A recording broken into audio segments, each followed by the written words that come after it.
नमस्कार, सूचना र मनोरञ्जन तपाईको साथी हरदम यो सङ्घ मिडिया र म हुँ तपाईहरुको साथी सङ्गम अधिकारी।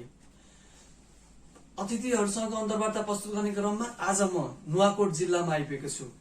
नुवाकोट जिल्लाको बेलकोटगढी नगरपालिका वार्ड नम्बर 7 का वडा अध्यक्ष हेमनिधि नेपाल आज मसँग अतिथिको रूपमा हुनुहुन्छ। आउनुस् उहाँलाई कार्यक्रममा स्वागत गरौँ। यहाँलाई सङ्घ मिडियामा स्वागत छ। धन्यवाद।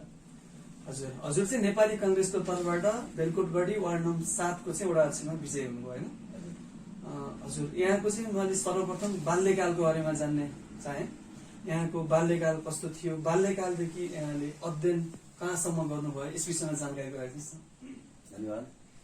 म बेलकोटगढी 7 साबिक रातमाटे गाविसको वडा नम्बर 9 खाल्टे भन्ने ठाउँमा जन्मिएको हुँ। मेरो पिताको नाम धर्मदत्त र आमाको नाम भक्त कुमारी नेपाल हो। उहाँबाट जन्मेको म जेठो छोरा। बाल्यकाल गाउँका चल्ता पूर्जा र कन्जर्भेटिभ परिवारमा चाहिँ जन्मिएको हुँ र धार्मिक आस्थामा संलग्न भएको र मेरो बाल्यकाल भनेको पढाइमा गाउँकै शिक्षक जो संस्कृत पढ्नु भएको थियो, अहिले कल्लेरी गल्छी गाउँपालिका वडा नम्बर 1 मा पर्छ उहाँको घर, दण्डपाणी खतिवडा भन्ने हुनुहुन्थ्यो। उहाँसँग मैले रुद्री चण्डी वीर गरेर 12 खरीदेखि लिएर त्यसरी पढेँ। त्यसपछि धेरै वर्ष 5-7 वर्षमा त्यसो गरेँ भने 10-11 वर्ष भएपछि मात्रै मैले प्राथमिक कक्षामा विद्यालयमा भर्ना भएँ र 5 कक्षा पढेपछि हाम्रो विद्यालय थिएन। त्यसपछि धेरै ग्याप रहेपछि म 16-17 वर्ष भइसकेपछि मात्रै कक्षा 7 मा गएर भर्ना भएँ काठमाडौँमा रानीपोखरी माध्यमिक विद्यालय, संस्कृत माध्यमिक विद्यालय भन्ने थियो, छ अहिले पनि, र त्यहाँ गएर भर्ना भएँ।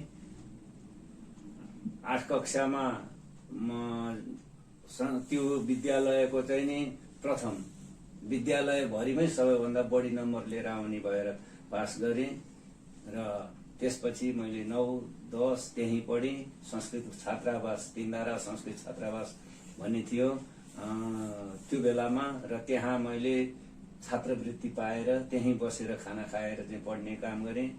तर त्यसभित्र एउटा घटना भएको थियो के भने म नेपाल विद्यार्थी संघको सदस्य भइसकेको थिएँ। त्यहाँ एउटा तत्कालीन शिक्षा सहायक मन्त्रीलाई हामीले विद्यालयको कार्यक्रममा बोलाइएको थियो। कार्यक्रममा भाषण गर्ने क्रममा मैले त्यो बेलाको तत्कालीन पञ्चायत विरोधी केही कुराहरू भाषणमा बोलेको कारणबाट मलाई छात्रावासमा लैजाने सम्बन्धमा इन्टरभ्यूमा अघिल्लो दिन मेरो लिस्टमा चाहिँ नि 1 नम्बरमा आएको मानिस दोस्रो दिनको लिस्टमा निकालिदिएर त्यहाँबाट म छात्रावास जान पाइनँ। पछि मुद्दा गरेपछि मात्रै पछि थाहा पाइयो त्यो कुरा, र अनि पछि मुद्दा चलेपछि तत्कालीन अञ्चलाधीश चेन्ज भएपछि, जो कि पछि प्रमुख निर्वाचन आयुक्त नै हुनुभयो सूर्यप्रसाद श्रेष्ठ भन्ने, उहाँ भइसकेपछि त्यो बेलामा मैले छात्रावास जान पाउने भएँ र छात्रावासमा गएर मैले डिप्लोमासम्मको अध्ययन गरेँ, उत्तीर्ण गरेँ मेरो विद्यालय जीवनमा यसरी। र विद्यार्थी छँदैमा नेपाल विद्यार्थी संघको सदस्य भएर, नेपाल विद्यार्थी संघको सक्रिय सदस्य भएर सङ्घर्ष गरेँ। जुन 35-36 को आन्दोलनमा पनि सक्रिय भएँ, जुन जेल परेँ, 1-2 महिना पटक गरेँ, 2-3 महिना जेल परेँ।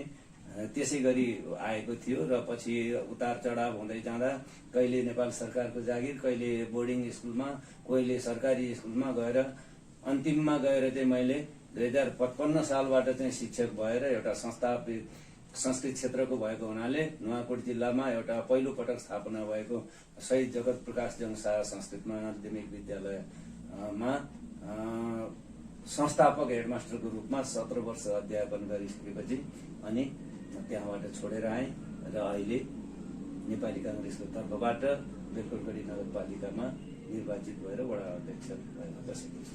यहाँ त्यो सुरुमा त एउटा शिक्षक हुनुहुँदो रहेछ, शिक्षक सँगसँगै यहाँको समाजसेवा पनि सक्रिय थियो त्यो टाइममा नै, अथवा यहाँले अलिक पछिबाट चाहिँ समाजसेवातर्फ लाग्नुभयो? समाज सेवा भने मैले के भयो भने मेरो बाल्यकालदेखि नै अरूको उपकार गर्ने चाहिँ मेरो विचार थियो र कतिपय त्यो बेलाका सामन्ती परिवेशका मानिसहरू र देखेको कुरा बोल्नुपर्छ र जनताको सबैभन्दा पीडितहरूको चाहिँ कल्याण गर्नुपर्छ भन्ने चाहिँ मलाई भित्र हृदयदेखि नै लागेको। यसमा पनि एउटा रोचक प्रसङ्ग छ। म बाल्यकालमै एकजना यहाँका प्रधान पञ्च, तत्कालीन प्रधान पञ्च मेरो घरमा जानुभएको थियो। उहाँलाई बुवाले सम्मानपूर्वक राख्नुहुन्थ्यो। के भनेदेखि यसै सम्मान गर्ने प्रवृत्ति, त्यहाँ माथि प्रधान पञ्च भएको मान्छे ठुलो भनेर। तर मैले त्यो दिन एउटा सानो जवाफ दिएको थिएँ उहाँलाई। त्यो जवाफमा म एउटा छोरो, तत्कालीन समयमा चाहिँ म एउटा छोरो थिएँ। तर त्यो प्रधान पञ्च, पूर्व प्रधान पञ्चले मेरो बुवालाई, गाउँले नाम चाहिँ सानु बाबु भनेर भनिन्थ्यो मेरो बुवाको नाम। सानु बाबु, तेरो छोरो चाहिँ नि सड्दो रहेछ, मुख चढ्छ, यसलाई तल लगा भनेर त्यही बेलामा भन्नुभएको हुनाले म प्रति माया हुँदा हुँदै पनि बुवाले धेरै घाइते हुने गरी नै पिट्नु भएको थियो। किनभने त्यो सामन्ती सोचको डरले, छोराको माया हुँदा हुँदै पनि सामन्ती सोचको डरले चाहिँ मलाई पिट्नु भएको थियो। त्यही दिनदेखि मैले प्रतिज्ञा गरेको थिएँ कि अबदेखि म जे देखेको छु त्यही कुरा भन्छु, यो भन्न छोड्दिनँ भनेर मैले 9 वर्षको उमेरमा मैले चाहिँ त्यो अठोट गरेको थिएँ र त्यही अनुसार गर्थेँ। र सांगठनिक रूपमा यहाँ काङ्ग्रेस, कम्युनिस्ट भन्नेहरू राजनैतिक संगठनको भइसकेपछि पनि गाउँमा म टिचर हुँदा पनि, देवीघाटमा शिक्षक हुँदा पनि गाउँमा विभिन्न किसिमका कठिनाइहरू लेख्ने काममा कसैको केही पर्यो भनेदेखि त्यसको समाधान गर्नको लागि छलफलमा गएर निराकरण गर्नको निमित्त मलाई बोलाउनुहुन्थ्यो दाजुभाइ दिदीबहिनीहरूले। तर के चाहिँ हुन्थ्यो भनेदेखि जसले बिराएको छ त्यो मान्छे चाहिँ नि मलाई बोलाउन चाहँदैन थियो। यद्यपि आफूले नबिराएको घटना छ भने त्यो मान्छे मलाई खोजी खोजी आउँथ्यो, आफू पीडित छ भने। तर पीडक चाहिँ नि मसँग आउँदैन थियो। त्यस कारणले पनि मलाई गर्व लाग्थ्यो के भने वास्तविक न्याय खोज्ने मान्छे चाहिँ म कहाँ आउँछ भनेर, र त्यसमा मलाई गौरव लाग्थ्यो। म त्यसरी काम गर्थेँ। राजनीतिमा चाहिँ यहाँ कसरी आउनुभयो? राजनीतिमा आउनलाई चाहिँ म त्यही संस्कृत छात्रावासमा पढ्दाखेरि त्यहाँ धेरै धुरन्धर विद्वानहरू, अग्रजहरू हुने। मलाई अहिले संयुक्त राष्ट्र संघको महासचिव, के अरे सदस्य हुनुहुन्थ्यो जयराज आचार्य, अहिले डाक्टर पनि हुनुभएको छ, डाक्टर जयराज आचार्य। नरहरि आचार्य जो कि अहिले के अरे सांसद हुनुहुन्थ्यो, पूर्व सांसद नेपाली काङ्ग्रेसका, उहाँहरू हुनुहुन्थ्यो। भोजराज वाग्ले, चिरञ्जीवी वाग्लेको दाजु हुनुहुन्थ्यो। राजनीतिक यात्रा चाहिँ नेपाल विद्यार्थी संघबाट भयो। र उहाँहरूले मलाई के गर्नुहुन्थ्यो भनेदेखि पढाउनलाई एकजना अर्को दाई हुनुहुन्थ्यो। उहाँ चाहिँ नि अहिले थाहा पाएर आउँछु, किनभने उहाँ कम्युनिस्ट खेमाको हुनुहुँदो रहेछ। र जयराज आचार्य, नरहरि आचार्य दाईहरू चाहिँ नि काङ्ग्रेसको नेभी सङ्घमा सक्रिय हुनुभएको। उहाँले चाहिँ नि डेमोक्रेटिक सोसलिजम भन्ने चाहिँ किताब, प्रजातान्त्रिक समाजवादको चाहिँ नि किताब, ल यो पढ भनेर दिनुभएको थियो। तर त्यो अर्को दाईले चाहिँ, अब नाम नलिउँ किनभने अब यसमा चाहिँ अर्को खेमाको दाईले चाहिँ नि त्यो नरहरि जयराज आचार्य दाईले दिनुभएको किताब मैले पढिरहेको बेलामा आएर चाहिँ ल यो नपढ त भनेर चाहिँ उहाँले किमिल सङ्घका किताब र अनि के अरे कम्युनिजमको बारेमा चाहिँ मार्क्सिजमहरू चाहिँ नि लिएर आएर दिनुभयो, यो चाहिँ पढ भनेर चाहिँ हप्काएर दिनुभयो। तत्कालै मलाई चाहिँ प्रभाव पर्यो। के भनेदेखि किन रहेछ भनेर सोद्धाखेरि उहाँ कम्युनिस्ट हुनुहुँदो रहेछ। किनभने उहाँले दबाब दिनुभयो यो नपढ भनेर। पछि आएर जयराज दाई र नरहरि दाईले चाहिँ नि भन्नुभयो कि तिमी मैले दिएको किताब पढिस् त भन्दा त्यो पढ्न लागेको थिएँ, फलानु दाईले चाहिँ यसरी रोक्नुभयो र यो किताब दिनुभयो भनेर भने मैले अन्जानमा। भन्दाखेरि ल ठिक छ, यो पनि पढ, यो पनि पढ, जुन चाहिँ राम्रो लाग्छ तँलाई यही हो भनेर भन्नुभयो जयराज दाईले। त्यस कारणले मलाई चाहिँ त्यो छाप पर्यो, किनभने म दबाब नमान्ने मान्छे, केटाकेटीदेखि नै यहाँ दबाबबाट चाहिँ उन्मुक्त भएर यथार्थ बोल्छु भन्ने भएको थियो। त्यहाँ माथि उहाँ गएपछि चाहिँ कम्युनिजमलाई आधार मानेर मात्रै पढ, यो डेमोक्रेटिक सोसियलिजम जुन प्रजातान्त्रिक समाजवादी तर्फ भनेको के हो भन्ने कुराहरू चाहिँ नपढ भनेर चाहिँ भन्ने किसिमको दाईको भनाइ अनुसार मलाई चाहिँ त्यो के भने दबावमूलक जस्तो लागेर अनिखेरि म चाहिँ यही हुनुपर्ने, स्वतन्त्र चाहिँ हुनुपर्छ भन्ने धारणाबाट म लागेको। हजुर, यहाँको चाहिँ नेपाल विद्यार्थीबाट नै राजनीति सुरु भएको रहेछ, तर यहाँ वडा अध्यक्ष बन्छु भनेर चाहिँ यहाँले कसरी उम्मेदवारी दिनुभयो, यसका प्रक्रियाहरू के थिए? वडा अध्यक्ष बन्छु, यहाँले शिक्षकबाट राजीनामा दिनासाथ वडा अध्यक्षको लागि भनौँ न चयन हुनुभएको हो अथवा अहिले अगाडिदेखि नै? मैले 2071 मा विद्यालय छोडेको, 71 पछि म खाली बसेँ 2-3 वर्ष, 2.5 वर्ष। त्यसपछि अब के भने यो त संघीयता हुन्छ भन्ने त थिएन त्यो बेलामा त।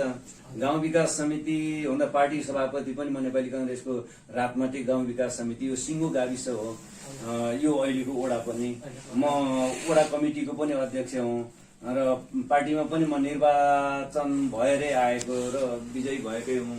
त्यस कारणले अनि अब गाउँ विकास समिति भयो भनेदेखि म अध्यक्षसम्म चाहिँ उठ्नै पर्छ, किनभने यहाँको विकृति चाहिँ सकेसम्म हटाउन कोसिस गर्छु भनेको। तर के हो भने संघीयता भयो, संघीयता हुनाले रातमाटे प्रपर यो मेरो वडा चाहिँ रातमाटे गाविसलाई चाहिँ नोक्सान परेको छ। तर पनि अब मैले के भने अन्तिममा गएर वडामा चाहिँ दाबी गर्ने कोसिस गरेँ र म हुन्छु भने, अनि पार्टीले पनि टिकट दियो र दिइसकेपछि म निर्वाचनमा लडेँ। अब यो वार्ड नम्बर 7 को चाहिँ समग्र स्थितिको बारेमा बुझ्न चाहे मैले। यहाँ स्वास्थ्यविद शिक्षाको स्थिति, खेलकुद लगायतको हुन्छ नि यहाँका विकास निर्माणका कुराहरू, बजेटका कुराहरू के कसो छ, यो समग्र रूपमा छोटकरीमा बताइदिनुहोस्। रातमाटे साबिक रातमाटे गाविस बेलकोटगढी अहिलेको 7 मा जम्मा विद्यालय, माध्यमिक विद्यालय 2टा छन्, आधारभूत एउटा छ र अहिले चाहिँ प्राथमिक भनौँ न 2टा छन्। अरू 2टा मात्रै माध्यमिक हो, एउटा चाहिँ माध्यमिक पनि +2 समेत भएको चाहिँ माध्यमिक एउटा छ, माध्यमिक विद्यालय। यहाँ के छ, कुनै गाउँमा चाहिँ भनौँ न विद्यार्थीहरू अथवा बालबालिकाहरू चाहिँ स्कुलसम्म आउने वातावरण छ कि छैन? सबै गाउँमा 15 मिनट भन्दा बढी लाग्ने कतै पनि छैन। त्यो त यहाँले समयको कुरा गर्नु भएन। विद्यार्थीहरू अथवा बालबालिकाहरू के विद्यालय पनि आउँछन् त? जस्तो कति बालबालिकाहरू त पढाइमा इच्छा नलागेर नआउने पनि हुन्छ नि, उहाँहरूलाई स्कुलसम्म ल्याउने वातावरण चाहिँ छ कि छैन? यसको बारेमा हामीले प्रयत्न गरिरहेका छौँ र घर घर गएर सम्झाउने काम गरेका छौँ। तर के भने हाम्रो चाहिँ यो समाज त्यस्तै छ, यहाँ बाहुल्यता चाहिँ राई र तामाङहरूको बाहुल्यता छ, अनि दलित बस्तीहरू पनि छन्। त्यस कारणले के भने उहाँहरू चाहिँ त्यति पढाइमा रुचि राख्नुहुन्न, किनभने अहिले झन् यो बालुवा गएर झिक्न सक्यो भने एकजना 10 वर्षको मान्छेले पनि गएर चाहिँ 3 दिनमा एक ट्रिप निकाल्ने हो।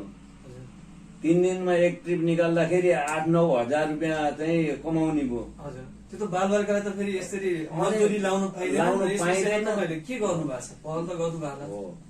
बालबालिकालाई काममा लाउन त पाइँदैन, त्यसको निम्ति चेतना जगाउनु भनेर भन्यो।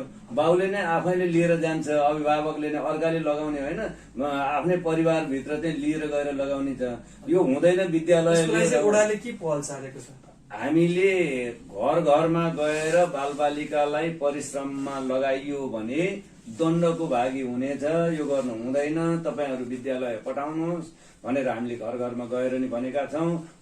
कार्यक्रमहरू पनि गरेका छौँ र जनचेतनाको निमित्त गरिरहेका छौँ। गर्दा गर्दै पनि त्यो कुराहरू पुरा भयो भनेर भन्न म सक्दिनँ। न्यून भएको छैन, तर तपाईँहरूले जुन सुरुमा गर्नुभएको थियो त्योभन्दा केही सुधार भएको पाउनु भएको? पहिला त 40% पढ्दथे भने अहिले 70% पढ्छ। 70%।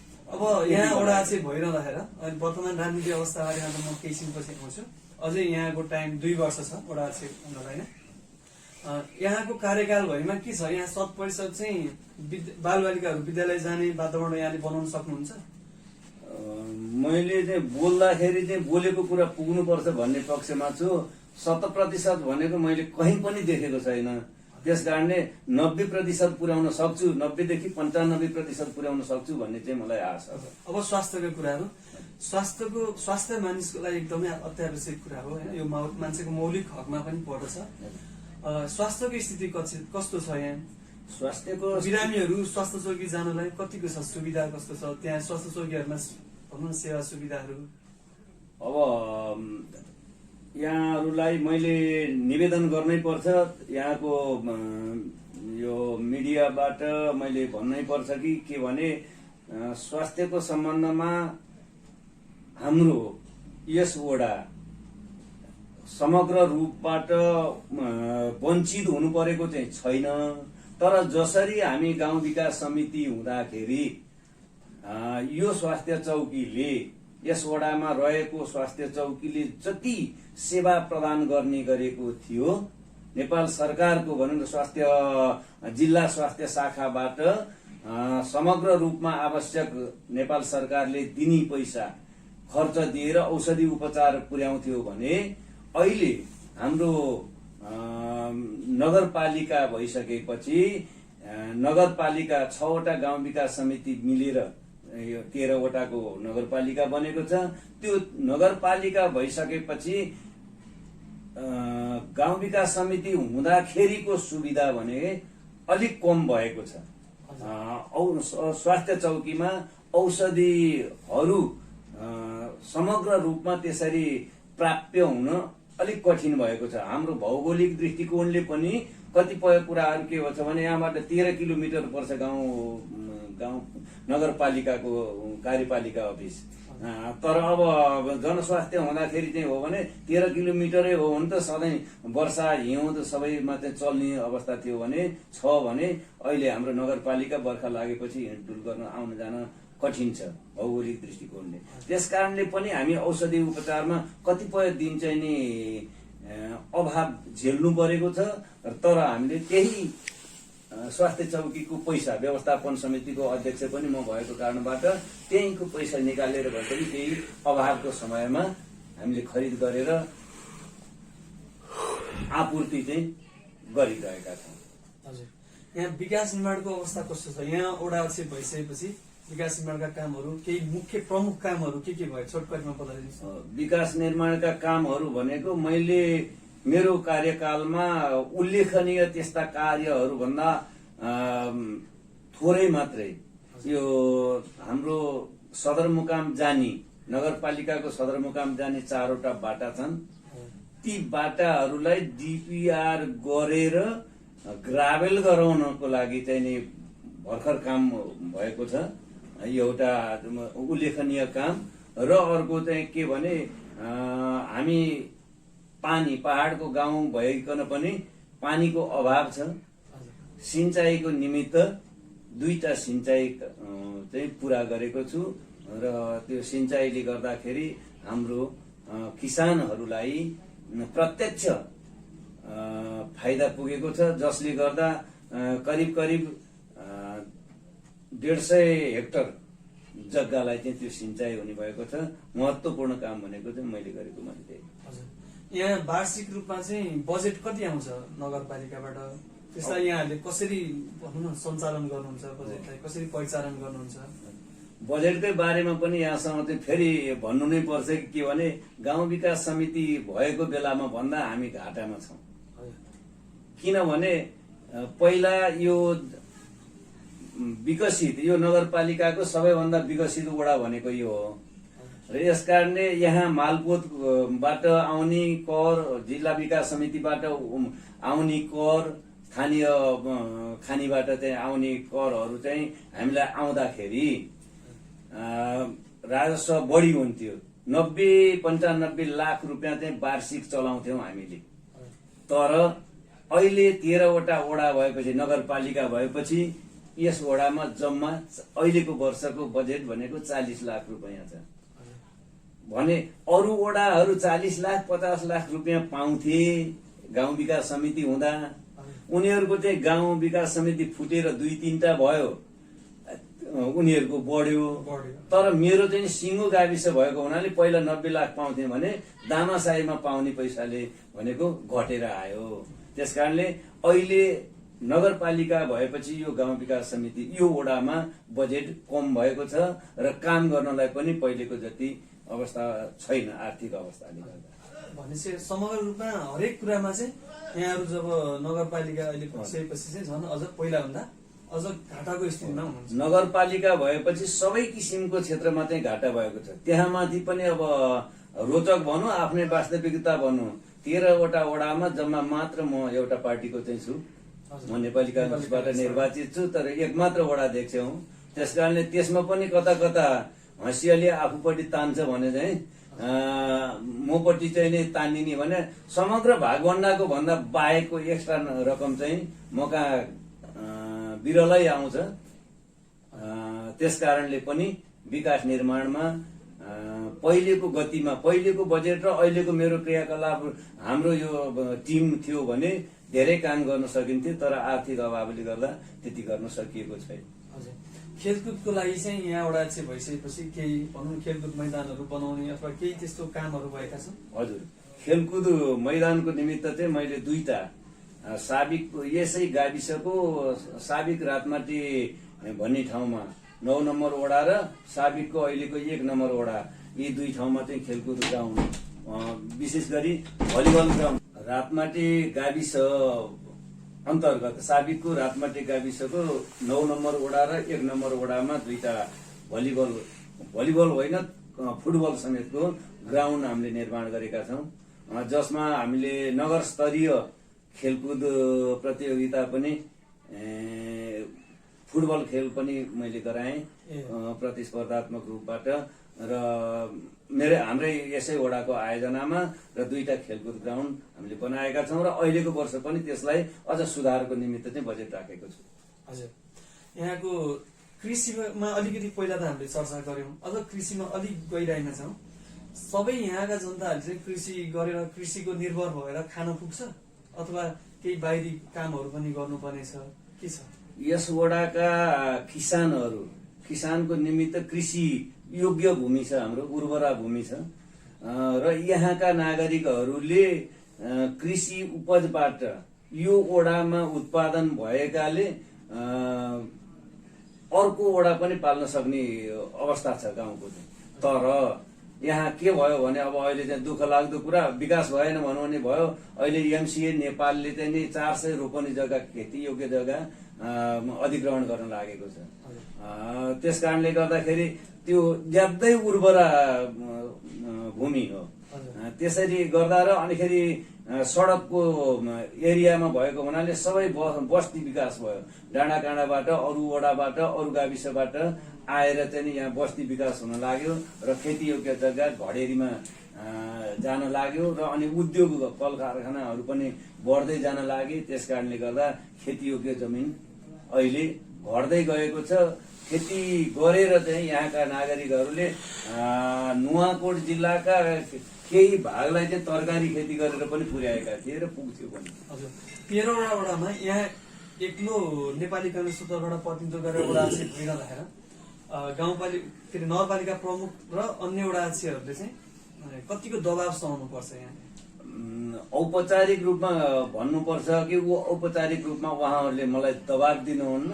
विशेष गरी बजेटकै काममा चाहिँ कार्यान्वयनमा चाहिँ दबाब दिएको पनि हुँदैन तर कार्यान्वयन चाहिँ स्लोली गइरहेको छ। त्यसमा चाहिँ अलिकति मौखिक रूपमा प्रतिस्पर्धा त हुँदैन। राम्रै सबै वडा अध्यक्षहरूसँग यहाँको सम्बन्ध राम्रो छ र म एक्लो भएर पनि 13वटा वडा अध्यक्षहरूले अरूले पनि भन्छन् हेर्मिदी जस्तो हुनुपर्छ भनेर र उहाँहरूले पनि म माथि व्यक्तिगत रूपमा चाहिँ त्यस्तो किसिमको गर्छ। यहाँलाई यस्तो लाग्छ कि अन्य वडाहरूमा पनि नेपाली कांग्रेसको तर्फबाट नै कोही साथीहरू विजय हुनुभयो भए मलाई काम गर्न अलिक सहिलो हुन्थ्यो भन्ने लाग्छ यहाँलाई?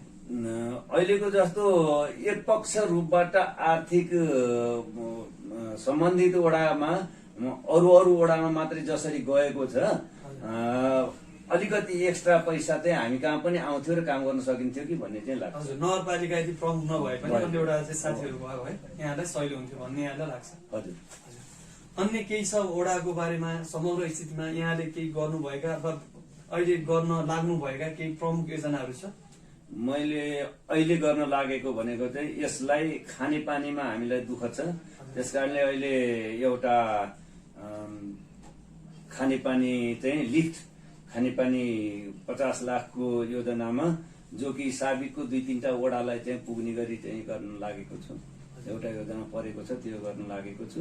अहिले खानेपानी दिनको लागि टाढा टाढासम्म जानुपर्ने स्थिति छ एउटामा अहिले पनि? टाढा टाढा जानुपर्ने थियो र अहिले यो तल्लो बेल्ट जुन त्रिशुली किनारको नजिकको यो जुन टारको चाहिँ जुन विकसित गाउँ भनेको जति चाहिँ सबै इनार खनेर चाहिँ पानी खाइराखेका छन्। सबैले इनार खनेर इनारबाट पानी निकालेर खाइराखेका छन्। इनारबाट निकालेको पानी हामीले पिउनको लागि हाम्रो स्वास्थ्यको दृष्टिकोणले राम्रो हुन्छ त्यो? यो कतिपय मैले चाहिँ आफूले चेक गराएर खाएको छु, तर अब सबैतिर त्यस्तै मैले खाएको जस्तै हुन्छ भन्न त सकिँदैन। कतिपय साथीहरूले उपयुक्त मानेर प्राविधिकलाई केही लाएर राम्रोसँग गर्नुभयो? प्राविधिक देखाएर मैले खुमलदारमा लिएर गएर राखेको छु। 2-4 जनाको चाहिँ त्यसरी चाहिँ राखेको छ, नत्र सबैको यसै भन्न सकिँदैन। हजुर, नेपालको अधिकांश ठाउँहरूमा चाहिँ पछिल्लो समय एक घर एक धारो भन्ने प्रणाली पनि चलिरहेको छ। यसको लागि यो भनौँ न यहाँको वार्ड नम्बर 7 मा चाहिँ केही त्यस्ता योजनाहरू छ भविष्यमा? अहिले भर्खर यही 50 लाखको योजनाबाट चाहिँ जतिलाई बन्छ त्यो चाहिँ एक घर एक धारा दिने भन्ने चाहिँ कुरा भएछ। अहिलेसम्म त्यस्तो किसिमको भएको छ। हजुर, अब चाहिँ लगभग यहाँको वडाको बारेमा चाहिँ हाम्रो जानकारीहरू यति नै यसलाई सीमित राखौँ र अब हामी केही राष्ट्रिय स्तरमा जाउँ। नेपालमा त अहिले त राजनीतिको निकै गरमाएको छ होइन? यहाँ पनि एउटा राजनीतिक कर्मी नै हुनुहुन्छ, नेपाली काङ्ग्रेसको तर्फबाट प्रतिनिधित्व गर्नुहुन्छ। नेपालका राष्ट्रपति केपी शर्मा नेपालका प्रधानमन्त्री केपी शर्मा ओलीले चाहिँ संघीय संसद भनौँ न, उहाँले चाहिँ प्रतिनिधि सभालाई चाहिँ विघटन गरिदिनु भयो। यसमा चाहिँ यहाँको के राय छ? उहाँले मेरो विचारमा उहाँ प्रतिस्पर्धाबाट बाहिर जानुभएको भन्ने लाग्छ। किनभने भङ्ग गर्नुभन्दा पहिले उहाँले फेस गर्न चाहनु भएन। विरोध आउँथ्यो, उहाँलाई अविश्वासको प्रस्ताव राख्थे भने एकपल्ट प्रयत्न त गर्नु पर्थ्यो। उहाँको चाहिँ हारको मानसिकता चाहिँ भन्छु म। नेपालमा चाहिँ केपी शर्मा ओली र प्रचण्डको यो जुन लडाई छ, लडाईले गर्दाखेरि नै नेपालमा चाहिँ अहिले प्रतिनिधि सभा विघटन भयो भन्ने पनि जनताहरूको त्यो आवाज छ। यहाँलाई के लाग्छ? भएको त्यही नै हो? यो जनताकै भनाइ अनुसार नै हो। किनभने यहाँ त कुन राजनीतिक दलले अरू पार्टीले विरोध गर्यो भनेर भएको भए प्रतिपक्षीले विरोध गरेर चाहिँ कार्यान्वयन गर्न नदिएर भन्नु पर्यो। तर के भने दलमा आफ्नै दलभित्रको आफ्नै पार्टीभित्रको पदको खोजीले गर्दा र पद दिन नचाहनेले गर्दाखेरि यो अवस्था आएको हो। यसले त नेपाली काङ्ग्रेसलाई फाइदै हुन्छ होला नि होइन भोलिको दिनमा? त्यसो भनेर म चाहिँ भन्न चाहन्न। किनभने म प्रजातन्त्रवादी भएको हुनाले प्रतिपक्षी चाहिँ नि दर्बिलो भएको बेलामा लडेर चाहिँ प्रतिस्पर्धा गरेर पछारेको चाहिँ स्वाद आउँछ। तर के भने अरू फुटे हामी चाहिँ बलियो छु भन्ने होइन। अरू 4 खुट्टा टेकेर आए पनि म पछार्न सक्छु भन्ने अवस्था हुनुपर्छ। तर नेपाली काङ्ग्रेसले पनि बाध्य भएर मैले भन्नै पर्छ, म नेपाली काङ्ग्रेसको कार्यकर्ता भएर भन्नु पर्दाखेरि जसरी प्रतिपक्षको भूमिका निर्वाह गर्नु पर्थ्यो र नेकपाको सरकारले गरेका नकारात्मक कामहरूको खुलेर जनतामा गएर छाप पार्नु पर्थ्यो, भनाइ राख्नु पर्थ्यो। नगरेका कामहरू, गर्न नहुने कामहरू गरेका सम्बन्धमा जनाउनु पर्थ्यो। त्यो नदेखाएको चाहिँ नेपाली काङ्ग्रेसको काम पुगेको छैन। नेपाली काङ्ग्रेसलाई फाइदा हुन्छ भन्दैमा पार्टी फुटेको भन्दा जुटिएर गएर उनीहरूलाई चाहिँ काम गरेर देखाएर जित्नु चाहिँ राम्रो ठान्छु म चाहिँ। यहाँका अन्य साथीहरू त अब नेकपा छुट्यो, अब एमाले र काङ्ग्रेस, माओवादी फरक हुन्छ, त्यसले गर्दाखेरि चाहिँ फाइदा हुन्छ भनेर हिँड्नु भएको पनि हामीले पाएका छौँ। यसकारण यो प्रश्न राखेको भनेपछि यहाँ चाहिँ त्यसमा फाइदा देख्नुहुन्न? म चाहिँ फाइदा किन देख्दिनँ भने नेकपाको अरू बेलामा कटाक्ष भयो भने पनि उनीहरू भोटको समयमा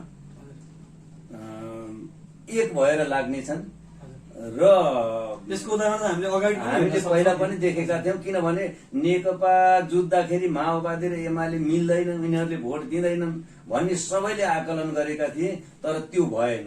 त्यसकारणले उनीहरू अहिले पनि यहाँ चलखेल गोटी हानिरहेका छन्। भोलि एक हुन नि सक्छन्, नभएदेखि जसरी व्यक्तिगत नाम त नलिएको भए हुन्थ्यो, तर के भने हृदय त्रिपाठी म नेकपा चाहिँ होइन तर सूर्य चिन्ह लिएर लड्छु भनेर आएका थिए।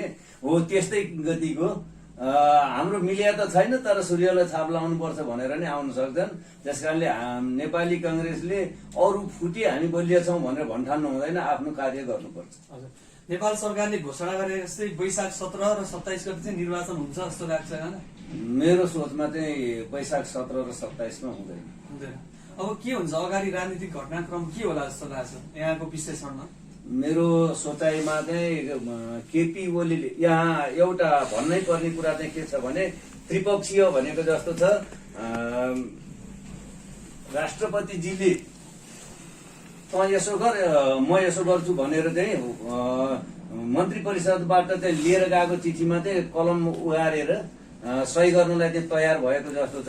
उहाँले क्रियाकलाप राम्रो गर्नु भएन। के भनेदेखि जसरी पूर्व राष्ट्रपतिले यस्ता विखण्डनका कुराहरू आउँदा नेपाली कांग्रेसकै सरकारले चाहिँ लिएर गएको प्रस्तावलाई पनि के हो त भनेर अरू दललाई बोलाएर चाहिँ सोधखोज गरेपछि मात्रै उहाँले सही गर्नुहुन्थ्यो भने, तर अहिले हालको राष्ट्रपतिले चाहिँ त्यो गर्नु भएन। तत्काल कुन बेला आइपुग्छ र मैले सही गरौँला त्यसलाई चाहिँ उहाँ त नेकपाको हुनु भएर पनि यस कारण भएको छैन। तत्कालीन राष्ट्रपति पूर्व राष्ट्रपति त कांग्रेसको हुनुहुन्थ्यो नि, कांग्रेसकै सरकारले लगे पनि उहाँ चाहिँ त्यसरी गर्नुहुन्थ्यो। एकछिन सोधेर सोचेर गर्नुहुन्थ्यो भने प्रधानमन्त्री र राष्ट्रपति भनेका त कुनै पार्टीको भन्दा पनि नेपालको हो नि त हैन, जनता। यो देश हाँक्नेहरू र देशमा अझ सरकार पनि दायाँ बायाँ लागेको छ कि नराम्रो काम लागेको छ कि भने संरक्षक हो, यो देशको संरक्षक राष्ट्रपति भनेको। त्यस कारणले दायाँ बायाँ लागेको छन् कि तै पनि के छ अरूको विचार भनेर चाहिँ सोध्नु पर्थ्यो।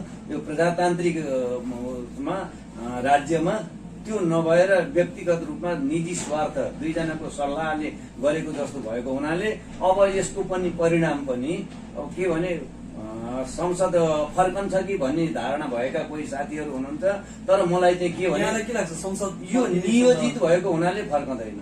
सर्वोच्च अदालतले न्याय गर्दैन, कानून त जाने भन्ने किसिमको भयो। मलाई चाहिँ अस्तिको यो सर्वोच्चमा पनि बहस गर्न लाग्दा एउटा न्यायाधीश के अरे वकालत गर्ने वकिललाई चाहिँ नि बाहिर जाऊ भनेर भन्ने र अनि फेरि अर्कोलाई चाहिँ नि ठाडो प्रश्न के जनताको प्रतिनिधिले जनतामा जान्छु भन्न पाउँदैन भनेर प्रश्न गरेको भन्नेसम्म शब्द सुन्दाखेरि मलाई चाहिँ मेरो व्यक्तिगत रूपमा चाहिँ मलाई चाहिँ यो क्लियरै हुन्छ भन्ने चाहिँ होइन, सम्मानित अदालतले राम्रो गरोस् भन्ने पक्षमा चाहिँ अझै छु। हजुर, नेपालमा चाहिँ राजनीति निकै नै उथल पुथल भयो। यो अहिलेको सरकारलाई झन्नै 2/3 बहुमत दिएर चाहिँ एउटा जनताहरूले निकै नै राम्रो एउटा मौका पनि दिएको थिए। यो मौकालाई चाहिँ नेपाल कम्युनिस्ट पार्टीले सुधार गर्न सकेन। यस अगाडि नेपाली कांग्रेसले पनि कतिपय समयमा भनौँ न राम्रो सुधार गर्न अथवा त्यसलाई सफल बनाउन नसकेकै हो। अब नेपालको राजनीति कसरी अगाडि बढ्ला त यहाँलाई के लाग्छ? यो शक्ति सङ्घर्षले धेरै पछि लैजान्छ। हामीले देखिरहेका छौँ 52 सालदेखि माओवादी जनयुद्ध भनेर 10औं वर्ष लाग्यो, जो कि 17-18 हजार नागरिकले चाहिँ नि प्राण आहुति दिनु पर्यो र अब केही हुन्छ कि भनेर भनी जस्तो तत्कालीन प्रधानमन्त्री गिरिजाबाबुले भन्नुभएको थियो कि किन यसो गरे भनेर हामी चाहिँ गएका थियौँ। तपाईँले यो संघीयता धर्मनिरपेक्षता भनेर चाहिँ नि किन यसमा सही गर्नुभयो भनेर भन्दाखेरि 17-18 हजार नागरिकको चाहिँ प्राण गयो। अब नेपालीहरूले यस्तो भनेर चाहिँ लड्नु नपरोस् भन्ना निमित्त मैले हलाहल विष पिएको हुँ भनेर भन्नुभएको थियो। त्यस कारणले मलाई चाहिँ के लाग्छ भने त्यसो भनेर चाहिँ हुँदाहुँदै संघीयता आयो, गरियो, भयो, संविधान बन्यो भन्न अब हामी त्यति सबै जान्दैनौँ। तर के भने विश्वको उत्कृष्ट संविधान भनेर नि भनेका छन्, तर कतिपय कुराहरू त यसमा पनि त्रुटि अवश्य होला। जस्तो कि म आफै भनिरहेको छु, यो गाउँ विकास समिति हुँदाखेरि भन्दा अहिले घाटा लागेको छ। जनताहरूले बढी कर तिर्नु परेको छ। नगरपालिका भन्दा कर बढी तिर्नु परेको छ, सुविधा दिन सकिएको छैन। सदरमुकाम गाउँ विकास समितिबाट यहाँ 90 लाख 1 करोड रुपियाँको चाहिँ बजेट यहीँको एउटा सचिवले र दलीय संरचनाले चाहिँ नि योजना तर्जुमा गरेर यहीँको काममा चाहिँ गर्थे। यहीँ फरफारक हुन्थ्यो, यहीँ सम्झौता हुन्थ्यो, यहीँ फरफारक हुन्थ्यो, काम गरिरहेका थिए भने अब 13 किलोमिटर टाढा दुर्गममा चाहिँ सदरमुकाम छ। यहाँका उपभोक्ता समिति बनेर काम गर्नुपर्छ। 50,000 को लाख रुपियाँको 1.5 लाख रुपियाँको चाहिँ नि योजना पर्छन्। गाउँमा सानातिना योजनाहरू हुन्छ। त्यो योजनामा चाहिँ गर्नको निमित्त 3 जनाको दलले चाहिँ वहाँ जानुपर्छ। जाँदाखेरि कर्मचारीहरूबाट चाहिँ काम नभइदेला। प्राविधिक चाहियो, प्रशासनका हाकिम चाहियो, लेखा अधिकृत चाहियो। त्यसकारणले जनताहरूले दुःख पाएका छन्। त्यसकारणले म पनि विरोध गर्छु यसको बारेमा चाहिँ। के भन्नु पर्थ्यो भनेदेखि नगरपालिकाको सट्टा गाउँपालिका भएर सानो चुटुक्क पाइप मिल्दो चाहिँ बनेको भए हुन्थ्यो। त्यसकारणले त्यस्तै गतिविधि अन्त पनि भएको छ। त्यसैले यसबाट दुःख त परेकै छ। मैले चाहिँ आफ्नो चाहिँ अनुभवमा यो चाहिँ हाम्रो वडा चाहिँ प्रत्यक्ष प्रभावित भएको छ। त्यो भइसकेपछि नै जे छ हामीले दुःख पाए पनि देशले चाहिँ नि समग्र देशको चाहिँ नि उन्नति हुने भएदेखि केही थिएन।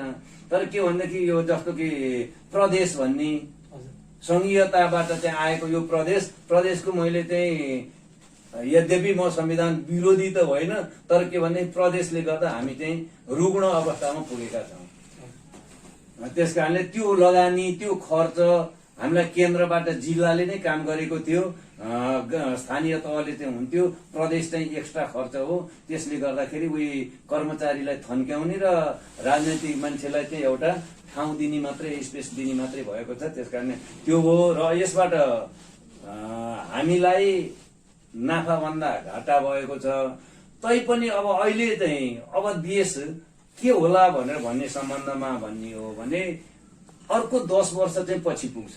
किनभने अब निर्वाचन भएर गएका जनताहरू, जनप्रतिनिधिहरू कमसे कम पुग 2/3 भएको मानिसहरू सत्तामा, किनभने कांग्रेस हुँदाखेरि पुरा भएन, धेरै सधैँ चेन्ज भइरह्यो, जोडिएको सरकार भयो, पार्टी जोडिएर गर्दा विवाद हुन्छ, फुट्छ भन्ने निमित्त पनि दिएको हो। नेपाली कांग्रेस नराम्रो भनेर मात्रै नै होइन, नेपाली कांग्रेसले त काम नगर्दाखेरि पनि बर्खाको च्याउ पलाएको जस्तो जनताहरू छन् ग्रास रुटमा। तर राज्यले चाहिँ नगरेकै हो। त्यो बाध्य भएर म नेपाली कांग्रेसकै कार्यकर्ता भएर पनि भन्नुपर्छ। त्यो नगर्दै पनि नेपाली कांग्रेस प्रति अथाह नागरिकहरू छन्। त्यो हुँदै पनि अहिले नेकपाको 2टा जोडिएको कारणबाट पुग 2/3 भएको बेलामा हातेमालो गरेर हिँड्दाखेरि पनि यसरी बिगार्छन् भने अनि अब यहाँ त केही छैन, पदको लोलुपता छ। तपाईँ हेर्नुहोस् 2006 सालदेखि नै नेपाल कम्युनिस्ट पार्टीहरू 4 जना नेता भएपछि फुटेको चाहिँ इतिहास छ। कहीँ पनि जोडिएको छैन। जोडिएको इतिहास भनेको प्रचण्ड र केपी। त्यो पनि कांग्रेसले खान्छ कि भन्नको निमित्त, किनभने स्थानीय निर्वाचनमा रेणु दाहाललाई जिताउने गरी शेरबहादुर देउवाले जो नेपाली कांग्रेसको सभापति हुनुहुन्छ उहाँले चाहिँ सम्झौता गरेर त्यहाँ जिताएपछि अब संसदीय निर्वाचनमा पनि माओवादीसँग मिल्यो भने त, नेपाली कांग्रेस मिल्यो भने त हामी त पत्ता साफ हुन्छौँ भन्दा निमित्त केपीजीको बुद्धिले दिमाग लगाएर उहाँहरूको चाहिँ एकता भयो। तर आफू पदको निमित्त हो, प्रचण्डलाई चाहिँ ढाल्ने नै हो। तर प्रचण्ड पनि राम्रो काम गर्ने भन्ने होइन, उनी दिनदिनै पिपलको पात भनेर भन्छन् त्यस्तै ठिक, जतापट्टि मर्खु हुन्छ त्यतैपट्टि ढल्किने मान्छे हुनुहुन्छ। नेपालका प्राय राजनीतिज्ञहरू चाहिँ आफ्नो लागि मात्रै, देशको लागि भन्दा पनि आफ्नो लागि कहाँ गएर आफूले चाहिँ सेवा सुविधा लिन पाइन्छ अथवा पैसा खान पाइन्छ भन्ने पनि होला। त्यो हिसाबले मात्रै लागिरहेको पाइयो। ठिक छ, यस विषयमा पनि धेरै चर्चा नगरौँ। अब हामी लागौँ यहाँको पार्टी तर्फबाट। यहाँको पार्टीमै समस्या त छ है। यहाँको पार्टीको राम्रोसँग भनौँ न महाधिवेशन हुन सकेको छैन। महाधिवेशनको कुरा थियो, कोरोनाले गर्दा सरेको सरेछ। के छ यहाँको पार्टीको नेतृत्व गरिरहनु भएका जो हुनुहुन्छ सभापतिजी, उहाँको काम यहाँलाई कस्तो लाग्छ? अधिवेशन कहिले होला यस विषयमा पनि समग्रमा बताइदिनुहोस्। सबै काम उहाँको राम्रै छ भन्ने होइन, कतिपय मान्छेले गर्दै पनि नहुने हुन्छ। तर वर्तमान सभापतिज्यूले आफ्नो इतिहासलाई चाहिँ नेपाली काङ्ग्रेसको इतिहासलाई चाहिँ दोहोऱ्याएको जस्तो गर्नुभएको छ र के भने बिचको इतिहासलाई है फेरि पुरानो इतिहासलाई चाहिँ होइन। तर के भनेदेखि जस्तो कि यो भातृ संगठनहरू छन् नि, ती संगठनहरूमा निर्वाचन नगर्नु, नेतृत्व नदिनु, विभिन्न किसिमका भ्रातृ संगठनहरू छन् होइन, आफूसँग सम्बन्ध भएका, आफ्नो पार्टीसँग सम्बन्ध भएकाको गर्ने प्रवृत्ति त्यो मलाई मन परेको छैन। म व्यक्तिगत रूपमा भन्नुहुन्छ भने त्यो मन परेको छैन। जो हुँदा पनि, जो पार्टी सभापति हुँदा पनि तत्कालै समयमा गर्नुपर्छ। जस्तो कि निर्वाचनको अगाडि आएर होइन, चुनाव हुने बेला, संगठनको अधिवेशन हुने बेलामा आएर चाहिँ तँलाई यो भनेर चाहिँ वितरण गर्ने भनेको ग्रुपिजममा आधारित हुन्छ र त्यसले संगठनलाई दीर्घकालीन सुविधा के अरे राम्रो फाइदा हुँदैन भनेर भन्ने पक्षमा छु। र अधिवेशन चाहिँ अब भदौमा सार्ने भन्ने कुराहरू चलेको छ भन्ने। यसको मतलब 78 सालमा त यहाँको अधिवेशन हुने नै भयो। अधिवेशनबाट चाहिँ यहाँ कस्तो नेतृत्व चाहनुहुन्छ, अथवा सभापतिको रूपमा चाहिँ को बन्दे हुन्थ्यो, केही छ यहाँको त्यस्तो विचार? को बन्दे हुन्थ्यो भन्ने भन्दा पनि मेरो चाहिँ भनाइ पूर्वाग्रही सोच नभएको, म डेमोक्रेट्स भएको हुनाले, म काङ्ग्रेस भएको हुनाले काङ्ग्रेसकै विचारबाट, प्रजातान्त्रिक नै विचारबाट चाहिँ भन्छु कि खुल्ला दिलले चाहिँ जाने, संगठनको तर्फ लागि पर्ने, राजनेता बन्ने, नेता होइन राजनेता बन्ने। किनभनेदेखि यहाँ सबै नेता चाहिँ धेरै भए, राजनेता भएन, राष्ट्रको माया गर्ने मान्छे भएन। त्यसकारणले त्यस्तो किसिमको युवाहरू आउनुपर्छ भन्नेमा नि यहाँ सहमत हुन्छ। अब युवाहरू आउन जन्मराइरहनु भएको छ होइन, उहाँहरूलाई पनि के छ चान्स? युवाहरू आउनुपर्छ। युवाहरू नआए त भविष्यका पिँढीहरू नै उहाँहरू नआए के गर्ने? तर के भने एउटाको फेर समाएर, एउटाको धोतीको पेहेर अथवा कोटको चाहिँ नि बाहुला समातेर हिँड्ने युवाहरू नभएर नेपाली काङ्ग्रेस भएर भन्ने चाहिँ हिँड्ने युवाहरू आउनुपर्छ। त्यस्ताले नेतृत्व गर्नुपर्छ। हाम्रो देशमा नेपाली काङ्ग्रेसले राज गर्छ र विकास पनि गर्छ, जो कि सिद्धान्त अनुसार काम गर्यो भने। भिपीले भन्नुभएको जस्तै छत्री ओढेको, हलो जोतेको चाहिँ किसानलाई चाहिँ सर्वोपरि राखेर चाहिँ काम गर्नुपर्छ। हाम्रो देशमा विकास गर्न सकिन्छ। पार्टीले त्यसको अनुसरण चाहिँ गर्नै पर्छ। सरकारले घोषणा गरे अनुसार भयो भने त वैशाखमा चुनाव पनि हुँदैछ। निर्वाचनमा चाहिँ काङ्ग्रेसले कस्तो, अब निर्वाचनको लागि त एजेन्डाहरू बनाउनु पर्ला, कस्तो एजेन्डा लिएर जाँदाखेरि चाहिँ राम्रो होला, अथवा के गर्दा राम्रो होला जस्तो लाग्छ? नेपाली काङ्ग्रेस निर्वाचनमा जानु पर्दा उखान गरेको जस्तो मेरो बाजे के अरे राणा शासनलाई हटाउने आन्दोलनमा चाहिँ सफल हुने पार्टी मात्रै हाम्रो हो भनेर मात्रै हुँदैन, बुढो पुरानो भनेर हुँदैन। त्यसकारणले कृषि उद्योग, विशेष गरी कृषि र उद्योगलाई प्रश्रय दिने, परराष्ट्र नीतिमा तटस्थताको वकालत गर्ने र कसैको पनि दासत्व स्वीकार नगर्ने एजेन्डा बनाएर जानुपर्छ। यहाँलाई के लाग्छ, अब आउने निर्वाचनमा चाहिँ नेपाली काङ्ग्रेस विजयी हुन्छ नेपाल भन्ने? नेपाली काङ्ग्रेसले अझै कामहरू गर्नुपर्छ। त्यो जनआन्दोलन चुनावमा मात्रै मतदान अब दिने भयो भनेर नाम लिस्ट निकालेपछि अथवा चिन्ह प्रकाशन भइसकेपछि गयो भने त्यो सम्भव छैन। अहिले त नेपाली काङ्ग्रेस र प्रतिपक्षको रोल नै राम्रोसँग निभाउन सकेको छैन नि। जनताको आवाजहरू उठाएर होइन, जनताको विचारहरूलाई चाहिँ सरकार समक्ष प्रतिपक्षको रूपमा पुर्याउन सकेको छैन। यस्तो स्थितिमा के गर्ला नेपाली जनताले चाहिँ फेरि पनि काङ्ग्रेसलाई विजय गराउनु? काङ्ग्रेसलाई विजय गराउनु, काङ्ग्रेस प्रति आस्थावान, मैले पहिला पनि भनिसकेँ, आस्थावान नागरिकहरू धेरै छन्। दुईटा कुरा भयो, नेपाली काङ्ग्रेसले काम गर्न सकेन भनेर जनता भनेको के छन् भने समय के हुन्छ तातो अन्यायको विरुद्धमा चाहिँ लाग्छन्।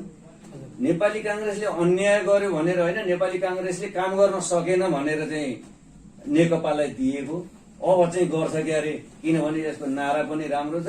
दुईटा निकै नै राम्रो एजेन्डाको साथ उपस्थित भएको थियो नेपाल कम्युनिस्ट पार्टी। यस्तै एजेन्डा लिएर चाहिँ नेपाली काङ्ग्रेस पनि अब निर्वाचनमा जान सक्ला?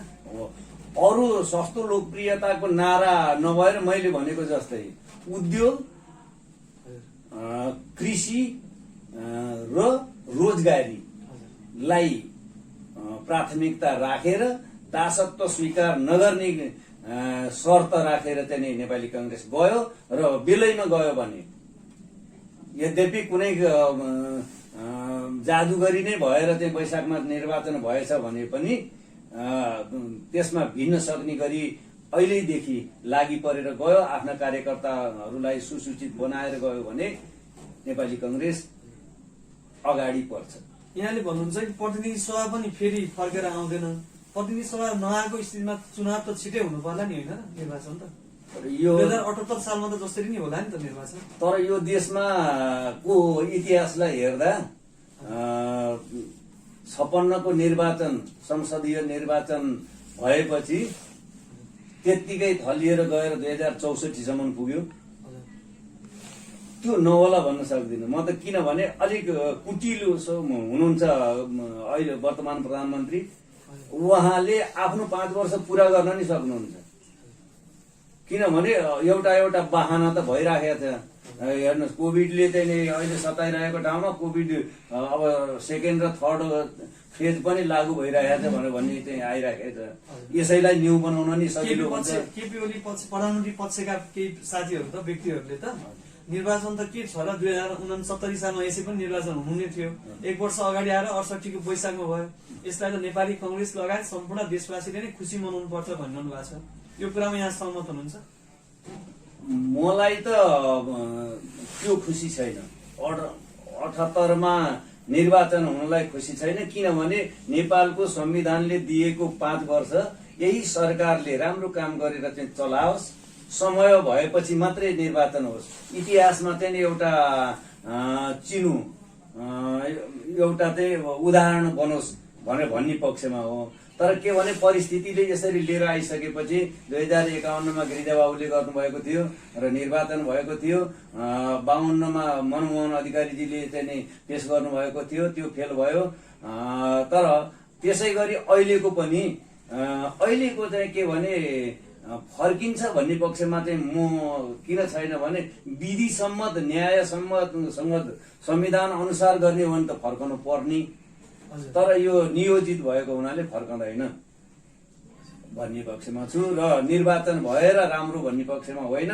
बिउतिन सकेदेखि संसद बिउतिएर नेकपाकै सरकार भए पनि 2 वर्ष चलाएर विधि सम्मत जाओस् भन्ने पक्षमा छु।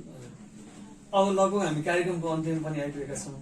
यहाँ बेलकोटगढी नगरपालिका वार्ड नम्बर 7 को वडा चाहिँ भइरहँदाखेरि आफ्नो जनताहरूलाई, यहाँका भनौँ न स्थानीय बासिन्दाहरूलाई चाहिँ केही भन्न चाहनुहुन्छ भने अन्तिममा यहाँ भन्न सक्नुहुन्छ? मेरो यस वडाका सम्पूर्ण दाजुभाइ दिदीबहिनी बाआमाहरूलाई म यो आग्रह गर्दछु कि यहाँको समस्याहरू सबै एकैचोटि निराकरण गर्न सकिँदैन।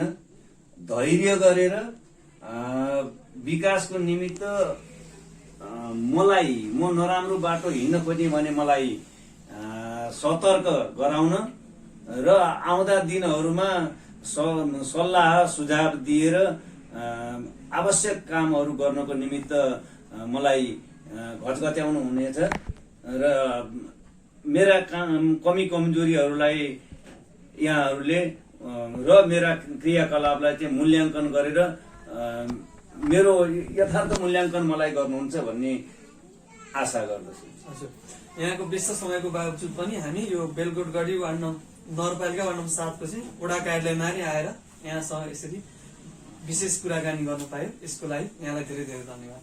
धन्यवाद। यहाँले पनि मलाई यो आफ्नै वडामा आफ्नो वस्तुस्थिति, आफ्नो जीवनी र अहिलेको समसामयिक अवस्था, यस वडाको चाहिँ विकास निर्माणदेखि लिएर सम्पूर्ण कुराहरू यहाँको लोकप्रिय मिडिया मार्फत चाहिँ नि व्यक्त गर्ने मौका दिनुभयो, यसको निमित्त म आभार व्यक्त गर्दछु। धन्यवाद।